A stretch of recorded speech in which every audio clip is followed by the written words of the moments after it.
G'day ECU students. This week I want to have a look at referencing using the APA 6th edition, both in-text and end-text. So for an in-text citation with just one author, you put the author's family name together with a comma, a space, and then the year of the publication, all in brackets. And remember, you can also put the surname outside the brackets if you use it to introduce the citation with a phrase like according to Carter, and then the year in brackets and a comma. In sentences, you could say something like the price of consumer goods has increased by 8%, and then include the reference in brackets at the end. You could also put according to Carter, and then the year of reference, and then the price of consumer goods has increased by 8%. And also Carter, and the year, states that the price of consumer goods has increased by 8%. Each of these are correct. All of these versions are possible, but it's important just to use variety in your in-text referencing. If you just use, for example, putting the reference at the end of each sentence, it gets a little bit repetitive. It's better to try and use these in combination. When you've got more than one author, say for example two, you have to use and or ampersand in text. They mean the same thing, but it depends on where the author appears, whether it's inside or outside the brackets. If you use the authors outside the brackets, you use AND. If you use the authors inside the brackets with two or more authors, then you use the ampersand symbol. So here you can see Smith and Jones claim that online shopping is influencing prices. You could also say there is evidence to suggest that online shopping is influencing prices with the reference at the end. However, because this is inside the brackets, you put an ampersand.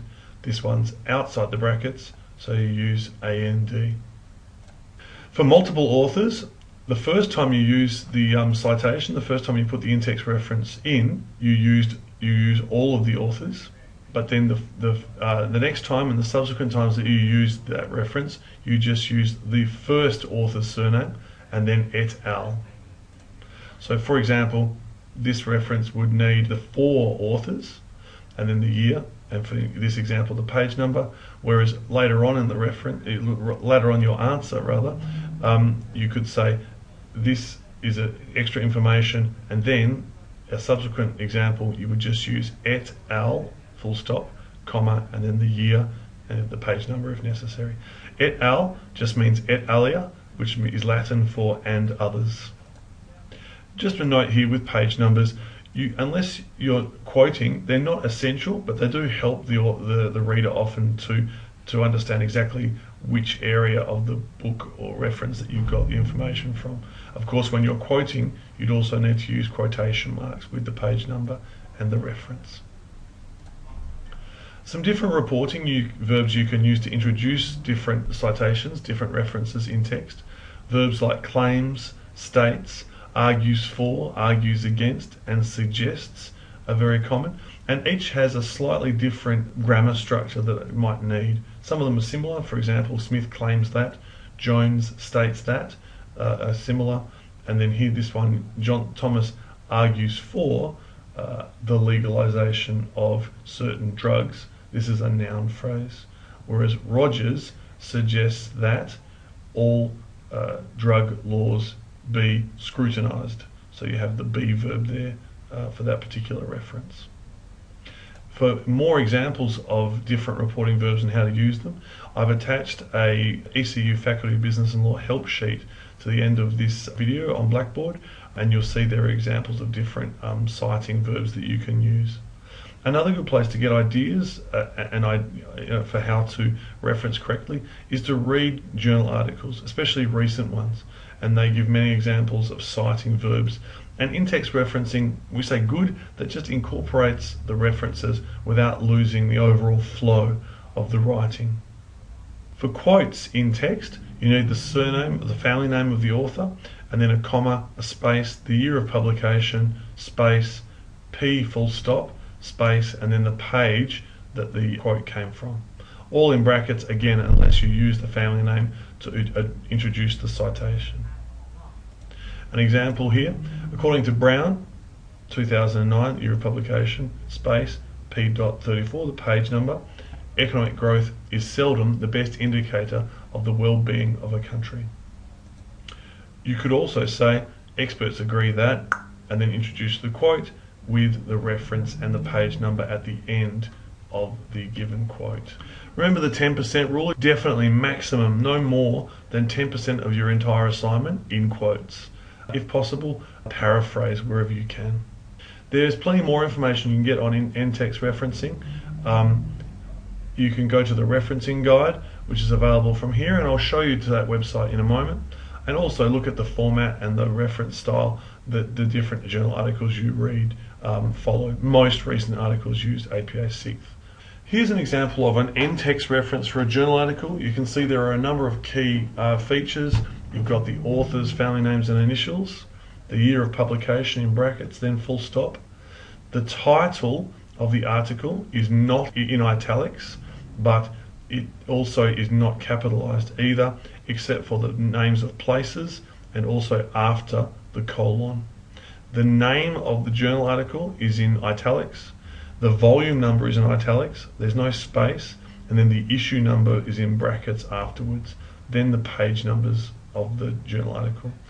Last, if it is available, you might have a digital object identifier, which you should include at the end if there is one. Notice too that there is a hanging indent on the second, third, fourth, and perhaps fifth lines of the reference. A book example, again you need the author's name, the surnames, family names and initials separated by a full stop and commas, and then the year of publication. The name of the book is in italics, but again it's not capitalized, and except for after colons or for countries or people's names. Then you need the town or the city, the country of publication, and then the name of the publisher. So you'll see book references are usually a little bit shorter. For a web page, we like to give everyone a quick warning before using different web pages. Check that your source is credible. People sometimes want to use Wikipedia as a source, but it is not a credible source. What you do want to use, which might be available from websites, are company and government reports. These can often be useful references. In this case, you might have an author, say for example the company name or the government department name, the year of publication again, and then the title of the website, and then the simple phrase retrieved from, and then the web page URL, and that's all that's necessary.